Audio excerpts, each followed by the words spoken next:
data, and that's basically just taking the GC data that you have received, okay, and we're trying to get it so that you have assignments of what the information is, what do the peaks correspond to, what are those experimental retention times and experimental areas, and then what are the standard retention times. Don't use the standard retention times I have up there. They're from a previous year, so they do not pertain to your data. You should get your standard retention times from your lab prop. In some form, they have given you the standard retention times, okay? So do not copy those down as what you should use to analyze your data. They're similar to what they are for this year, but they are not exactly the same, okay? So for your own data, and just for your own data, you're going to put table 1 together. So you are going to take your GC data, all right, and go through and list all the retention times of the peaks. So that's what the experimental retention time is, okay? And then for the peaks that you can identify as something based on the retention times you were given, then you identify your toluene, your isopropyl toluenes, your propyl toluenes, and then the dialkylated and trialkylated toluenes. The dialkylated and trialkylated toluenes, here's the rough, actually let's start with that here, the rough retention times, okay? They're basically double and triple what the original ones are. So the dialkylated toluenes are about 14 to 16 minutes, and the trialkylated toluenes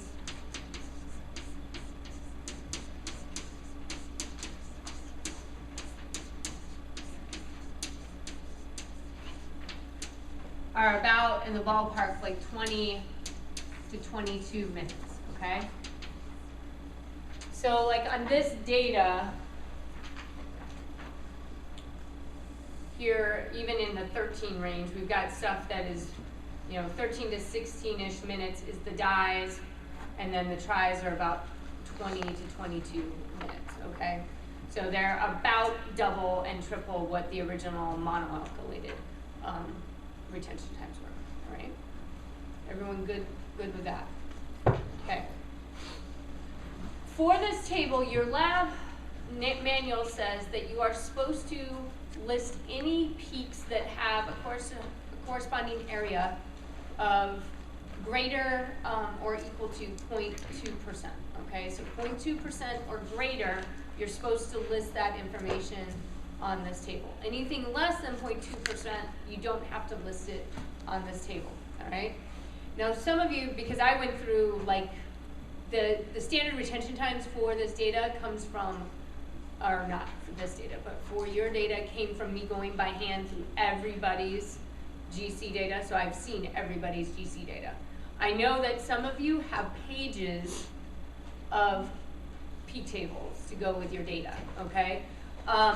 So those of you that have extraordinary large peak tables may want to make contact with your lab prop and see exactly what they want you to list in this table, because if you have pages of peak table data, you could end up with pages for this table 1, and they may or may not want you to put that together, okay? Even with the 0.2% cutoff, anything below that, you not listing it, it still could be really long and kind of overwhelming, okay?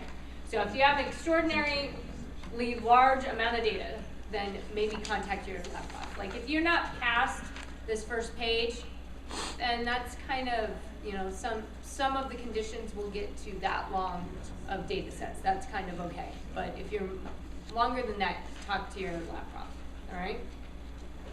Okay, questions with this table? Okay, so you're not going to make any calculations or anything with this table. You're just going to list data, all right? Okay, so the second table,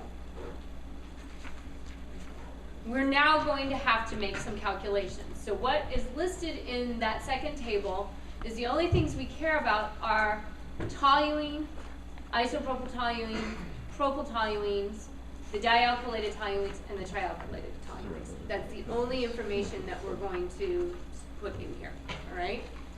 And so what you have to do is you have to go to your data and find that information, okay? So on our data here, the 2.89 for retention time, that is the information for toluene. Then I've got my isopropyl and propyltoluenes, my dialkylated toluenes, and my trialkylated toluenes, all right? Since we are only going to look at those peaks, what you first have to do is normalize the area, total area that you're looking at for all of those peaks, okay? So you have to find those peaks, and then for those peaks that we're gonna look at in this table, we need to add up all the numbers that correspond to this information, okay? So for this table, what I've kind of outlined in green is all of those areas that we have to add up together and come up with a new total, okay? So your data previous to this, where these percentages came from, is there was a total area here on the bottom that they gave you for your data, all right? Because we're only looking at a piece of that data, that number doesn't work anymore, and we need to come up with a new total, okay? So for this table, it's going to be quite extensive because we're looking at all the way basically through the trialkylated toluenes for the most part, unless you have some unknowns in there, okay? And so if you do have a couple unknowns in there, then skip those that data, but you'll have to add up the areas for what you can identify as toluene, isopropyl toluene, propyl toluene, dialkylated toluene, and trialkylated toluene. Okay. Once you have that total, then let's look at, for example, toluene. Okay. Here is that peak area for toluene, right here, the 846021528. All right.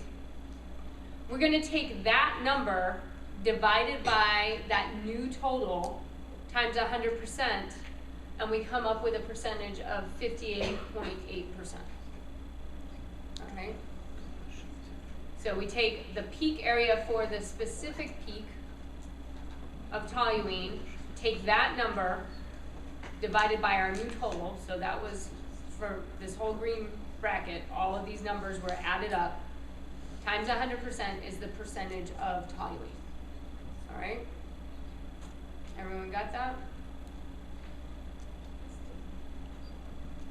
Okay, so you're normalizing the data is what you're doing, all right, for this new area. Previously what they did is they took, like, the computer took that area divided by the total area and said your percentage was 58.62, but we can't use that because we're not looking at over that entire set of area, all right? So then for the isopropyl toluenes, that's what I've got bracketed here in black. There are these three peaks. We're going to take those three areas, add them together, and divide it by that new total that you came up with. All right, so these three numbers, 1, 2, 3, divided by that new total times 100%, and there we come up with 10.8% of that new area is isopropyl toluene. Yeah. If we have some peaks in between what you've labeled, what are crops labeled, is that unknown? They're unknowns, and you're not going to count it in that new area that you calculated. Okay. We only want to count the things that specifically are addressed by this table. Okay? So that's where I was saying, my case, I didn't need to worry about that, but some of you may have some extra peaks thrown in here. You're not going to count those into your new total area. Okay? All right, so then for the propyl toluenes, we do the same thing. We add up these three numbers, those areas, divided by that new total number, and for this data set, that was 16%, okay? And then you take your dialkylated, and this is really going to vary person to person, sample how much dialkylated and trialkylated you have, okay? Up to this point, everyone should have toluene. Depending on what your conditions were, everybody should have isopropyl, and depending on your conditions, some had propyl and some didn't, okay? What you have for dialkylated and trialkylated just depends on, a lot of it depends on how much heat was in the system to then go on beyond the monoalkylated toluenes, okay? So the ones that are heated will have more di, and try. The ones that weren't heated will probably have less die and try, all right? So you're gonna add up all the areas for all the dyes, take that group, divided by the new area. That's where you come up with the dialkylated toluenes. And then for the trialkylated toluenes, same thing. Add up all the areas that pertain to trialkylated, divide it by your new area, times 100%, and that's where the trialkylated toluenes came from. Yeah? How come you wrote 14 to 16 minutes? Isn't it 13? 13 to 14 is fine, yeah. That's really, like I said, that's really just kind of a rough ballpark. So if all of a sudden you have like, one way to kind of tell is all of a sudden you'll have like maybe peaks at like 11 minutes and then nothing, and then all of a sudden starting like 13, 14 you have a clump of peaks together. That's usually like your dyes put together. So I can change that. Usually there's not a lot in the 13, usually it's more in the 14, but it can go down to the 13.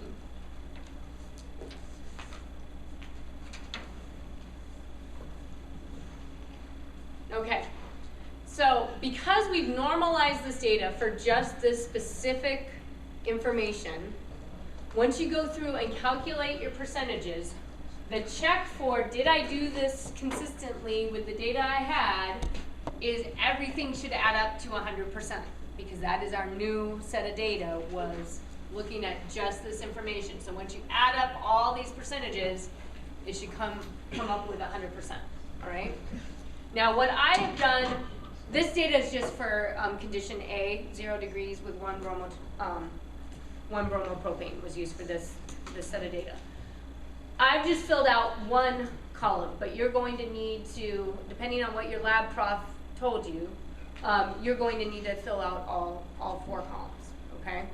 So like my group, my classes, I've given you data for all 4 conditions in your packet of data. You need to fill out all 4 columns for that data. Yeah? In your class syllabus has doubled up and have like 2 experiment A's? Then there'll be 2 A's and 2 B's. Yeah. Which is good because then you have a check of the A's and B's. So it's not a bad thing to have extra data to work with. Sometimes some agree and some don't, so it's sometimes good to have the extra data set. Okay? All right, so ideally you're filling out all 4 of these. You want all 4 done for next week so that when you go to the data discussion, you can discuss it and make sure that the people around you have the same information. Part of the discussion is double checking everyone's math, make sure we've got all the information that we need to have, all right? Okay, so that was table 2. Table 3 and 4 are very similar. We're just looking at different information. So table 3, you're now just going to look at the isopropyl toluenes. That's the only data that's going in here. So as far as normalizing the area, you're just adding together what I have bracketed in black here. So just these 3 peaks, you'll add those 3 together. That will be your new area, okay? Just those 3 peaks, because you're just looking at isopropyl toluene, all right? Add those 3 together, and then you'll take the area for each of those. And so you remember which is which. That's where you have to use your standard retention time. So it's meta, propyl, ortho, all right? You'll take that area, divide it by the new total area for just those 3 peaks, times 100, and come up with a number, okay? So in this case, it was 67.6% for the meta isopropyl toluene, okay? And then you'll look at para, which is this number divided by that new total, which is 29.6, and then ortho divided by that new total, which is 2.8%, all right? Okay. And I know for A, conditions A, this actually looks funny, but this is actually the data you're supposed to get for the isopropyl toluenes, okay? So then, again, double check. Add those 3 together, make sure you come up with 100%, all right? So that you can make sure your information for that column is correct, all right? Okay, questions with this table? Good? Okay, the last table is table 4. We're looking at the propyl toluenes in this table, all right? So for this data set, that was the 3 peaks I had bracketed in blue here. 1, 2, 3. Okay? So we'll create new area here, add those 3 together. That's our new total area, all right? And then take each of these peaks divided by that new total area to come up with the percentages in the table. So for meta propyltoluene, that was 20.7%, para was 31.9%, and ortho was 47.4%. Okay? And then you'll add those numbers together and make sure you come up with 100%. All right? So those are the 4 tables that you need to prepare. All right?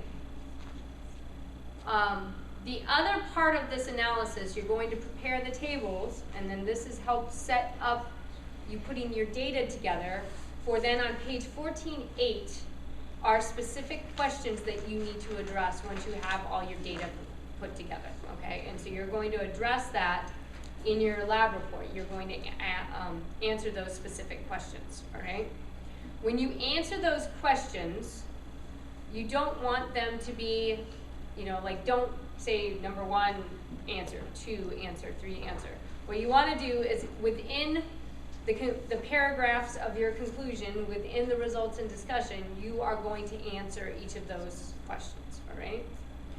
One thing you want to be careful with when you're looking at the information for those questions is it's really easy to look at just one table and forget what the other information tells you, okay?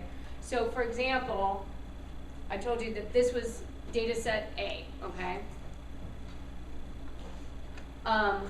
For this information, this kind of looks like what you were supposed to have for the propyltoluenes. What you had for the isopropyltoluenes is probably pretty surprising that the cold temperature was going to give you this, right? But if you go back to table 2, you want to remind yourself, okay, how much isopropyltoluenes were made versus how much propyltoluenes were made, okay? And so you want to consider the fact that you made more propyltoluenes. It has a different percentage distribution of the different products, but total you had more of that than you had of the isopropyl, okay? And so those kind of things are things that you want to, don't forget about table 2, because it's easy when you're looking specifically at the isopropyl and the propyltoluenes to forget about going back and looking at what your product distribution was for that particular set of conditions, right? So don't forget about this one, all right? And then within your report, you will be putting all these tables within the conclusion of your report, right?